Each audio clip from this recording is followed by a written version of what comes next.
Вие си строите магазин 100 квадратни метра на първия етаж и апартамент на втория етаж пак 100 квадратни метра.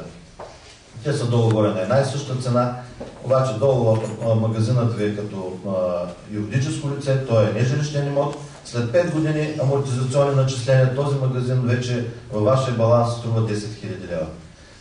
Апартамента ви обаче струва 100 000 лева. Той така, вие сте го придобили и физическото лице, което е на втория етаж, си плаща 450 лева, не съм точен сметките, трябва да погледна, а магазинът долу почва да плаща по 45 лева. Тази несправедливост с този закон е премахната, защото този магазин вече има данъчна оценка на нормалната цена 100 000 лева и той и апартамента над него плащат една и съща стойност. Това е имал предвид законодателя, само че тъй като законът е прият и аз не приемам, т.е. приемам това, което каза и доктор Александров. Най-вероятно в тази зала е имало хора, които са били наясно с това, което ще се случи. И в абсолютни стойности. Не мога да приема този вариант. Имало е. Но кой от нас попита тази зала, стана и попита: господа, дайте ни официално колко ще струва и колко ще плати болницата като абсолютни стойности. Попитахме преди една седмица и видяхме колко ще плати. И се оказа, че болницата е втория поред длъжник за такса смет в общината, а НРСИС, съжалявам, че цитирам тук, не е с рекламна цел, плаща 3 пъти по-малко. И това законодателя не го е предвидил. Това не можехме и ние да предвидим, защото ако бяхме намалили такса смет от 4,5 на 2%, отново болница ще да плати 100 000 лева, а НРСИС 30. Нямаше друг вариант. Ние не можехме да направим нищо друго, освен тогава, преди приемане на план сметката, да решиме и да кажем: освобождаваме всички училища, освобождаваме болниците и тогава съставяме една план сметка, която всички ние гласувахме. Защото сега, гласувайки тая план сметка, отменяйки, аз не съм сигурен, че са 500 000 лева, мисля, че са малко повече, са доста по-малко, но да приемем една цифра 400 000 лева. Следващите, които ще дойдат на тези банки ноември месец, ще ни питат нас как ние да си попълним бюджета, след като вие махнете 400 000 лева, които сте гласували в план сметката. Тогава трябваше да мислим и така си мисля, че тогава е било правилно да го мислим това.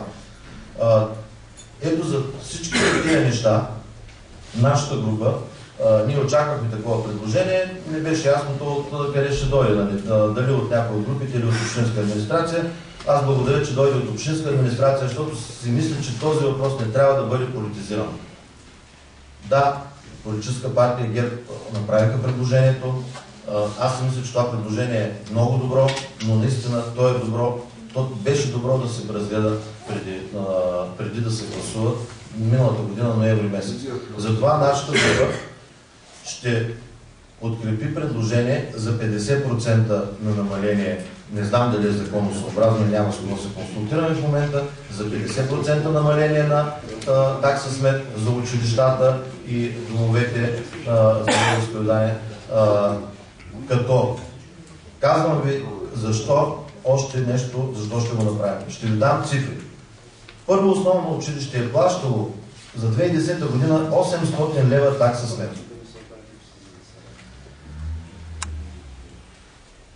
Четвърто основно училище е плащало 7000 лева.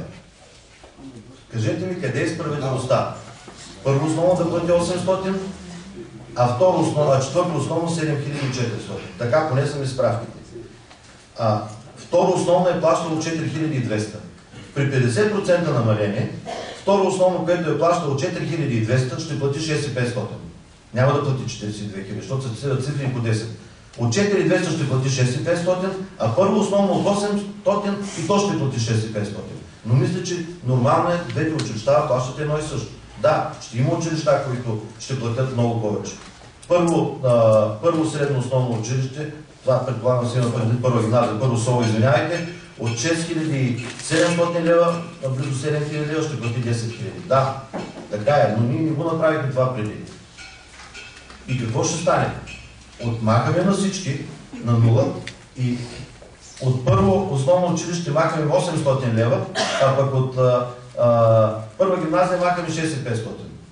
Аз си мисля, че не е честно. И по този начин с 50% при новото преизчисление нещата стават, си мисля, че тази година трябва да успеят училищата да издържат. И те го проспаха. И тя ги нямаше на общественото обсъждане. Не ги обвинявам. Първо обвинявам себе си и ние, че го проспахме, но те също проспаха. Никой не дойде да каже, вие знаете ли, ние седнахме да сметаме. Само, че с делегираните бюджети тези учители вече са менеджери. Те могат да правят обществени поръчки, те могат да се разпределят бюджетите, да се водят счетоводство, ами това нещо също трябва да го гледат. И другото да кажа, че за всички училища, които са в селата, с това намаление 50%, те ще плащат по-малко, отколкото са плащали до сега. Това са нещата. В този аспект нашето предложение е такова. Тоест, ние ще подкрепим предложението за 50% и дай Боже законодателя от всички тези проблеми и тези спорове във всички общински съвети да помисли и да направи такъв закон, в който всеки да плаща такса смет на база на това, което е изхвърлил, защото това са реалностите. Ти изхвърляш един буклук и плащаш за него.